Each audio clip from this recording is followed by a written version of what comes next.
ஏற்பாடு page number 291. புதிய ஏற்பாடுனா பைபிள்ல வலது கை பக்கம் இருக்கும். மரியம்மா வலது கை பக்கம், நீங்க இடது கை பக்கம் கேட்டுட்டு இருக்கிறீங்க. லாஸ்ட் அந்த சைடுல இருக்கும், லாஸ்ட்ல. சரி, உங்களால எடுக்க முடியலன்னா மற்றவங்களால யாரும் டிஸ்டர்ப் பண்ண ஒன்றும் பிரச்சனை இல்லை. நீங்க வாசிக்கிறத கேட்டீங்கனாலும் சந்தோஷம். சரி, வாசிக்கட்டுமா? 2 தீமோத்தேயு 1ஆவது அதிகாரம் 1ஆவது வசனம், சரி 1ஆவது அதிகாரம் 4ஆவது வசனம் 5ஆவது வசனம் நான் வாசிக்கிறேன். வாசிச்சு முடிச்சுட்டு கேள்வி கேட்போம். கேள்வி கேட்டு பதில் சொல்றவங்களுக்கு கிஃப்ட் கொடுக்க போறேன். ரைட். உன்னிலுள்ள மாயமற்ற விசுவாசத்தை நினைவு கூறுவதனால் என் முன்னோர்கள் முதற்கொண்டு சுத்த மனசாட்சியோடு ஆராய்ந்து வரும் தேவனை நான் ஸ்தோத்தரிக்கிறேன். அந்த விசுவாசம் முந்தி உன் பாட்டியாகிய லோவிசாலுக்குள்ளும் உன் தாயாகிய ஐனிக்கேயாளுக்குள்ளும் நிலைத்திருந்தது, அது உனக்குள்ளும் நிலைத்திருக்கிறது என்று நிச்சயித்திருக்கிறேன். கேள்வி கேட்கலாமா? தீமோத்தேயுவுக்கு யார் மூலமா விசுவாசம் வந்துச்சு? இப்ப படிச்சோம்ல, படிச்சோமா இல்லையா? சொல்லியம்மா, உடம்புதான் இங்க இருக்குது, மனசெல்லாம் எப்ப முடிப்பாங்க? ஆரம்பிக்கவே இல்லை, எப்ப முடிப்போம்? எப்ப வீட்டுக்கு போறது? சொல்லுங்க, யார் மூலமா விசுவாசம் வந்துச்சு? தீமோத்தேயுவுக்கு யார் மூலமா விசுவாசம் வந்துச்சு? மறுபடி படிக்கலாமா? இங்க இருந்தா ஒரு ஆன்சர் வருது. யார் மூலியமானா பாட்டி மூலியமாவும் அவங்க அம்மா மூலியமா விசுவாசம் வந்துருக்கு தீமோத்தேயுக்கு. அப்ப நம்ம பேர பிள்ளைகளுக்கு யார்கிட்ட விசுவாசம் வரும்? யார்கிட்ட வரும்? நம்ம கிட்ட தான் வரும். நீங்க கேட்டிருக்கீங்களா, நம்ம பரம்பரை வியாதின்னு ஒண்ணு இருக்கும். இல்ல ஒருத்தர் சுகர் இருந்தா அந்த பேர பசங்களுக்கு பிள்ளைகளுக்கு வரும். ஒரு குறிப்பிட்ட ஒரு மூட்டு வலி இருந்தா அதெல்லாம் ஜெனட்டிக்கா என்ன பண்ணும், அடுத்த பரம்பரைக்கு தொடரும். சில இதெல்லாம் வந்து பரம்பரை குணம்னு சொல்லுவாங்க. பரம்பரை குணம், பரம்பரை பழக்க வழக்கம். என் ஒய்ஃப் சொல்லிட்டே இருப்பாங்க, என் பசங்க 2 பேருமே நான் எப்படி கேவலமா தூங்குவோம், கையெல்லாம் மடக்கின்னு அதே மாதிரி 2 பேரும் தூங்குவாங்க. 2 பசங்களும் நான் எப்படி தூங்கணும் அதெல்லாம் நான் பார்த்து வராதுல. இப்ப என்ன பார்த்தா கத்துக்கிட்டாங்க அவங்க இல்ல. அது வந்து அந்த டீன்லயே ஜிஎன்ஏல என்ன இருக்குது, இப்படிதான் இருக்கு, இப்படிதான் படும் ஜாயங்க இல்ல. அந்த டீன்லயே வருதுனால, சாரி அந்த டிஎன்ஏவா, சாரி அந்த டிஎன்ஏலயே வருதுனால அந்த பழக்கம் என்ன பண்ணுது, அப்படி வருது. இப்ப நீங்க நானும் நம்ம பிள்ளைகளுக்கு நம்ம பரம்பரை குணத்தை கொடுக்கறத விட, எப்பேற்பட்ட சொத்தை கொடுக்கறத விட, எப்பேற்பட்ட வீடை கொடுக்கறத விட, நகைகளை கொடுக்கறத விட, துணிகளை கொடுக்கறத விட நீங்களும் நானும் பரம்பரை விசுவாசத்தை கொடுக்கணும். ஹல்லேலூயா. இந்த தீமோத்தேயுவுக்கு பரம்பரையா இந்த விசுவாசம் வந்தது. இந்த தீமோத்தேயுடைய அப்பா யூதர் கிடையாது, அவர் வந்து கிரேக்கர், வேற துஷ்ட தெய்வத்தை வணங்குறவர். யோசிச்சு பாருங்க, அப்பா என்ன பண்ணிருப்பாரு, என் கோயிலுக்கு வரான்னு கூப்பிட்டுருப்பாரு. அம்மா என்ன பண்ணிருப்பாங்க, என் கோயிலுக்கு வரா, ஆண்டவர்கிட்ட வரான்னு கூப்பிட்டுருப்பாங்க. இப்படி பலவிதமான போராட்டம்லாம் இருந்திருக்கும். அப்போட அந்த 2000 வருஷத்துக்கு முன்னாடி அப்போட டாமினேஷன், ஆண்களுடைய டாமினேஷன் அதிகமா இருக்கும், ஆண்களுடைய பிடித்தான் நிறைய இருக்கும். அப்பா சொல்றதானே கேட்பாங்க. அப்படி எல்லாம் நிறைய போராட்டங்கள் பிரச்சனைகள் இருந்த போதும் அந்த தீமோத்தேயுக்குள்ள கர்த்தருடைய விசுவாசம் வந்தது. காரணம், அந்த தீமோத்தேயுடைய பாட்டிக்குள்ள தீமோத்தேயுடைய அம்மாவும் நல்ல விசுவாசிகளா இருந்தாங்க. அந்த தீமோத்தேயுக்குள்ள அந்த விசுவாசம் வந்தது. அப்ப நீங்களும் நானும் ஆராதித்து வருகிற தெய்வம் நம்முடைய பிள்ளைகளுக்கு, நம்முடைய சந்ததிகளுக்கு நம்முடைய விசுவாசத்தை கொடுக்க அவர் வல்லமையுடையவர். ஹல்லேலூயா. நீங்களும் நானும் நம்முடைய பிள்ளைகளுக்கு, நம்முடைய சந்ததிக்கு விசுவாசத்தை வச்சுட்டு போகணும், விசுவாசத்தை சொல்லிக் கொடுக்கணும். என்னைக்காவது நீங்க உங்க பேர பிள்ளைகள் கிட்ட, உங்க பசங்க கிட்ட ஆண்டவரை பத்தி பேசி இருக்கிறீங்களா? சமீபத்துல போன வாரம் ஞாயிற்றுக்கு போன வெள்ளிக்கிழமை நான் என் பையனை கூட்டு பீச்சுக்கெல்லாம் போயிட்டு, லீவ்ல இருக்கிறாரு, எங்கேயும் கூட்டு போறதுல பீச்சுக்கெல்லாம் கூட்டு போயிட்டு கொஞ்சம் டைம் கிடைச்சது. கூட்டு போயிட்டு வரும்போது நான் ஆண்டவரை பத்தி பேசிட்டே வந்தேன். பீச்சுக்கெல்லாம் கூட்டு போய் ஐஸ்கிரீம் எல்லாம் வாங்கி கொடுக்கணும், வாங்கி கொடுத்துட்டு வேற என்னமோ சொல்லணும், ஆண்டவரை பத்தி சொல்லணும். ஆண்டவரை பத்தி அங்க பீச்சுக்கு நடந்துட்டு வரும்போது ஆண்டவர்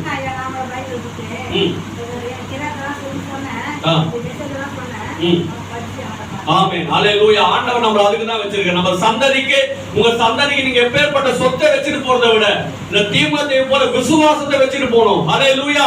இப்ப இந்த விசுவாசம் என்ன பண்ணிருது, தீமோத்தேயுவை பாதுகாத்தது. முதல் நூற்றாண்டு ரொம்ப, இன்னைக்கு நீங்களும் நானும் நிம்மதி ஆராதிக்கிற மாதிரி முதல் நூற்றாண்டுல இருக்க முடியாது. கிறிஸ்தவர்களை கொன்று குவிச்சாங்க, கிறிஸ்தவங்களை கொத்துனாங்க, கிறிஸ்தவங்களை வெட்டினாங்க, பல விதமான உபத்திரவப்படுத்தினாங்க.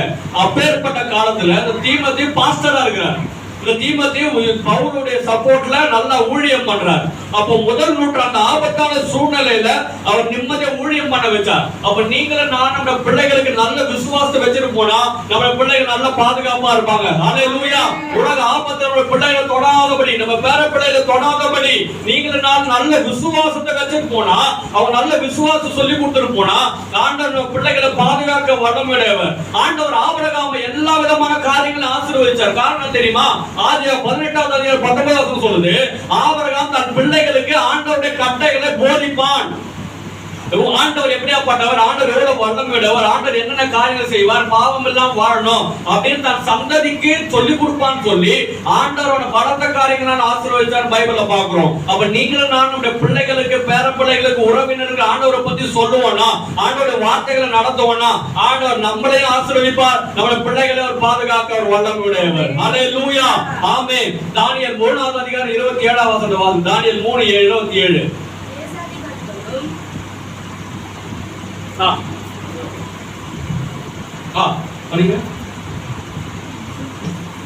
தேசாதிபதிகளும் அதிகாரிகளும் தலைவரும் ராஜாவின் மந்திரிகளும் கூடி வந்து அந்த புருஷருடைய சரீரங்களின் மேல் அக்கினி பெலஞ்செய்யாமலும் அவர்களுடைய தலைமயிர் கருகாமலும் அவர்களுடைய சால்வைகள் சேதப்படாமலும் அக்கினியின் மனம் அவர்களின் கண்டார்கள். ஹல்லேலூயா. சாத்ராக், மேஷாக், ஆபேத்நேகோவை வெள்ளிக்கிழமை படிச்சோம். அவங்க 3 பேரையும் நெருப்புல போட்டாங்க ஆண்டவரை தான் வணங்குவேன்னு சொன்னதுனால. நீங்க வாசி பார்த்தா அவங்களுடைய ட்ரெஸ் எல்லாத்தையும் சேர்த்து, தலை மேல இருக்கிற கிரீடம், அவங்களுடைய தலைப்பாகை எல்லாத்தையும் சேர்த்து நெருப்புல போடுறாங்க. ஆனா அவங்க வெளியில வரும்போது பைபிள் சொல்ல அவர்கள் சால்வையோடு வெளியே வந்தாங்க. அவங்க சால்வையை கட்டி நெருப்புல போட்ட போது சால்வை என்ன பண்ண, அது எரிஞ்சு போயிட்ட. சால்வை பாதுகாக்கப்பட்டது. இப்ப சால்வையை பாதுகாத்தார். சால்வை எதுக்கு வைப்பாங்க? பழைய சால்வை எதுக்கு? குளிர் அடிக்கும் போது ப்ரொடெக்ட் பண்றதுக்கு, வெயில் அடிக்கும் போது மறைக்கிறதுக்கு, எல்லாம் நம்மளுக்கு வேற வரும்போது மற்ற கால் குறைக்கிறதுக்கு, இப்படி எல்லாம் இருக்கு. இந்த சால்வைனா பாதுகாப்பின் அடையாளம். 2வது, இந்த சால்வை ஒருத்தரோட தன்மையை காமிக்கும். சாமியார் பாத்தீங்களா, இந்த புத்த பிட்சிகள் என்ன பண்ணுவாங்க, அந்த புத்த துறவிகள் எல்லாம் போகும்போது சால்வை போட்டிருப்பாங்க. இந்த சால்வை ஒவ்வொருத்தர கிரேட காமிக்கும். அவங்க அரசாங்கத்துல எவ்வளவு பதவியில் இருக்கிறாங்க அதுக்கு ஏத்த மாதிரி சால்வை காமிக்கும். ஆண்டவர் உங்களை என்னையும் மட்டுமல்ல, நம்மளை பாதுகாக்கிற, நம்மளுக்கு சோர்ஸா இருக்கக்கூடிய காரியங்கள் பாதுகாக்கிறவர். ஹல்லேலூயா. எப்படி இந்த சால்வைன்னா வெயில்ல இருந்து பாதுகாக்கும், மழையில இருந்து பாதுகாக்கும், குளிர்ல இருந்து பாதுகாக்கும். அந்த சால்வையை கர்த்தர் சேதப்படாமல் பாதுகாத்தார். அப்ப ஆண்டவர் உங்களை பாதுகாக்கக்கூடிய ஒரு தொழிலை பாதுகாப்பார். ஹல்லேலூயா. உங்களை போஷிக்கக்கூடிய பிள்ளைகளை பாதுகாப்பார். உங்களை போஷிக்கக்கூடிய மற்ற காரியங்களை பாதுகாப்பார். உங்களுக்கு வருமானம் வரக்கூடிய நல்ல காரியங்களை அவர் பாதுகாப்பார். காரணம் அவர் நம்மள மட்டும் இல்ல, அந்த சால்வையும் பாதுகாத்த தெய்வம். ஹல்லேலூயா. அவர்கள் சால்வையோடு வெளியில வந்தாங்கன்னு பாக்குறோம். அப்ப நீங்களும் நானும் நல்ல விசுவாசத்துல இருப்போம்னா, ஆண்டவர் ஆராதிக்கிறவர்களா இருப்போம்னா, அவர் நமக்கான எல்லா காரியங்களும் பாதுகாக்க அவர் வல்லமையுள்ள. 2வது 3வது 18வது வசனம் சொல்லுது, நாங்க அந்த சாத்ராக், மேஷாக், ஆபேத்நேகோ போய் சொன்னாங்க, ஆண்டவர் எங்களை விடுவிக்காமல் போனாலும் நாங்கள் அவரை தான் ஆராதிப்போம். எங்களை இந்த நெருப்புல இருந்து எங்களை பாதுகாக்க வல்லமையுடையவர். எங்க பிரச்சனை, எங்க உயிரை பாதுகாக்க வல்லமையுடையவர். அப்படி எங்க உயிரை பாதுகாக்கலனாலும் நாங்க ஆண்டவரை தான் வணங்குவோம். நான் இதைத்தான் முதல் வாரம் பிரசங்கம் பண்ண நினைச்சேன். ஆனா எடுத்த உடனே இது அபசாகம், அமங்கல மாதிரி இருக்குது அப்படின்னு 2வது வாரம் போடலாம் அப்படின்னு. நம்மளுக்கு என்னன்னா, நம்மளுக்கு எல்லாம் நல்லபடியா நடந்தாதான் ஆண்டவருக்கு கண் இருக்குது, காது இருக்குது, மூக்கு இருக்குதுன்னு அர்த்தம். நம்மளுக்கு ஒரு பிரச்சனை, நம்ம ஜெபம் பண்ணது நடக்கல, நம்ம கேட்டது நடக்கல, நம்ம வாழ்க்கையில பிரச்சனை மாறல அப்படின்னா ஆண்டவருக்கு என்ன இல்ல? கண்ணு இல்ல. நம்மளுக்கு எல்லாம் என்னன்னா எல்லாம் நடந்துடும். நம்ம என்னெல்லாம் கேட்கிறோமோ நடந்துடும். சாப்பாடு போய் யாருன்னா வாங்கி நம்ம என்ன கேட்கிறோமோ அதெல்லாம் நடந்துடும். அப்போ நம்ம வாழ்க்கையில பிரச்சனைகள் வரும்போது, போராட்டங்கள் வரும்போது ஆண்டவர் வல்லமையுடையவர் தான். ஆனா விசுவாசம் நம்மளுக்கு எல்லாம் நடக்குது, அதனால ஆண்டவர் விசுவாசிகளுடைய நம்ம வாழ்க்கையில சில பிரச்சனைகள் வரும்போதும் அதன் மத்தியிலையும் ஆண்டவர் ஆராதிக்கிற இருதயத்தை தான் ஆண்டவர் எதிர்ப்பு. எபிரேயர் 11வது 37வது வசனத்தை வாசிக்கிறோம். கல்லெறி உண்டார்கள், வாளால் அறுப்புண்டார்கள், பரீட்சை பார்க்கப்பட்டார்கள், பட்டயத்தினாலே வெட்டப்பட்டு மரித்தார்கள், செம்மறியாட்டு தோள்களையும் வெள்ளாட்டு தோள்களையும் ஓர்த்திக் கொண்டு திரிந்து குறைவையும் உபத்திரவத்தையும் நீதிமான்கள். ஹல்லேலூயா. சிங்கக்கபில போட்ட போது பாதுகாக்கப்பட்ட தானியேல தெரியும். ஆனா சிங்கக்கபில போட்ட போது ஏசப்பாக செத்து போன லட்சக்கணக்கான பேர் இருக்கிறாங்க.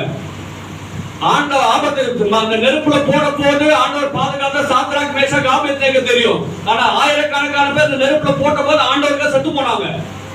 அப்ப அவங்களால ஆண்டவர் கை விட்டார். அவங்களால ஆண்டவர் வல்லமை இல்லையா? அவங்க எல்லாம் தங்களை மரணத்துக்கும் ஒப்பு கொடுத்தாங்க. அப்ப நிறைய நேரம் நம்ம வாழ்க்கையில சில தோல்விகள் இருந்தாலும் ஆண்டவர் நல்லவர் தான். ஹல்லேலூயா. நம்ம வாழ்க்கையில பிரச்சனைகள் இருந்தாலும் அவர் நல்லவர் தான். சில பிரச்சனை சில ஜெபங்கள் ஆண்டவர் கேட்கலையா? கர்த்தர் ஸ்தோத்திரம். சில வழிகள் நம்ம நடத்துறார். எத்தனையோ நீதிமான்கள் இல்ல, இப்ப நம்ம ஐயா கோகன்சி லாசரஸ் எவ்வளவு அவர் மூலமா ஆசீர்வாதப்பட்ட கோடிக்கணக்கான பேர். அவர் ஜெபம் பண்ணி எவ்வளவு பேர் குழந்தை பாக்கியங்கள் வந்தது. ஆனா இனி வரைக்கும் ஒரு குழந்தை இல்லை. ஐயோ ஆண்டவர் எனக்கு குழந்தை பாக்கியத்தை கொடுக்கலையே, ஆண்டவர் விட்டு போயிடுறேன். இல்ல, இன்னைக்கு அவர் அந்த வழியில நடத்திட்டு தான் இருக்கிறார். இப்ப பாஸ்டர் எசேக்கியா பிரான்சிஸ் இருக்கிற லட்சக்கணக்கான பேருக்கு ஆண்டவருடைய வார்த்தைகள் சொல்ற பெரிய ஊழியக்காரர்.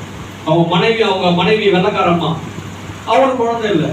கர்த்தர் இப்படி சில காரியங்கள் எல்லாம் நடக்கிறத பார்க்கணும்.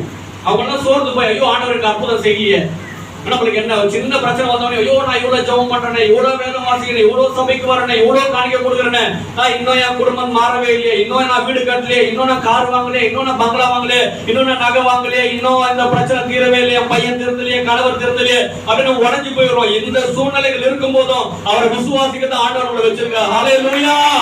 எல்லாம் நல்லபடியா நடக்குது. அந்த நேரத்துல ஆண்டவர் நம்புறோம். பெரிய விஷயமே இல்லை, எல்லாரும் பண்ணி விடுவாங்க. நம்ம உபத்திரவத்தின் நேரத்திலையும் அவர் ஆராதிக்க தான் கர்த்தர் நம்மளை வச்சிருக்கிறார். ஹல்லேலூயா. இரண்டாவது கடைசியா விசுவாசம்னா என்ன? விசுவாசம் மகிழ்ச்சியானது, விசுவாசம் நம்மளுக்கு ஆசீர்வாதமானது. பிலிப்பியர் 1:29 வாசிங்க. பிலிப்பியர் 1:29. ஏனெனில் கிறிஸ்துவினிடத்தில் மூணாவது வார்த்தையா படிங்க. ஏனெனில் கிறிஸ்துவினிடத்தில் விசுவாசிக்கிறதற்கு மாத்திரமல்ல, கிறிஸ்துவினிடத்தில் விசுவாசிக்கிறதற்கு மாத்திரமல்ல, அவர் நிமித்தமாக பாடுபடுகிறதற்கும் அருளப்பட்டிருக்கிறது. ஹல்லேலூயா. எது சொல்லணும் சொல்வீங்களா? துக்கத்துக்கு எது சொல்லுங்க? துக்கம். Very good. நல்ல கை தருவா. Super. Very good, very good. காலைக்கு மாலை. சூப்பர். பாடுகளுக்கு ஆப்போசிட். பாடுகளுக்கு எதிர்ச்சொல் பாடுன்னா நாட் சிங்கிங். பாடு உபத்திரவம், கஷ்டம். சரி, கஷ்டத்துக்கு எதிர்ச்சொல்லே தெரியலையா? கஷ்டம். சந்தோஷமா? சரி, ஏதோ ஒரு நல்லதானே வரணும். பாடுனா ஒரு கவலைன்னு கவலை, சுகம் வச்சுக்கலாமா? ஆப்போசிட். அப்ப இங்க பைபிள் என்ன போடுறோம்னா, உங்களுக்கு பாடுகள் மட்டும் இல்ல, சுகமா இருக்கிறது மட்டும் இல்ல, பாடுகளுக்கும் ஆண்டவர் வச்சிருக்கிறான்னு போட்டிருக்கணும். ஆனா இங்க இந்த பாடுகளுக்கு ஆப்போசிட் வேர்டா, பாடுகளுக்கு எதிர் சொல்லா விசுவாசம் போட்டிருக்கு. விசுவாசம் ஆரோக்கியமானது, விசுவாசம் பாதுகாப்பானது, விசுவாசம் நம்மளை சுகப்படுத்தக்கூடியது. ஹல்லேலூயா. ஆண்டவரை விசுவாசிக்க நம்ம எல்லா இக்கட்டான சூழ்நிலையிலையும் ஆண்டவர் என் பிள்ளையை திருத்தினாலும் திருத்தாவிட்டாலும், ஆண்டவர் என் கணவரை திருத்தினாலும் திருத்தாவிட்டாலும், ஆண்டவர் என் குடும்பமான சூழ்நிலையை மாற்றினாலும் மாற்றாவிட்டாலும் நான் அவரை தான் அவரை ஆச்சரியமான வழிகளை நடத்துகிறவர். ஹல்லேலூயா. நமக்கு இருக்கிற குறையின் மத்தியில்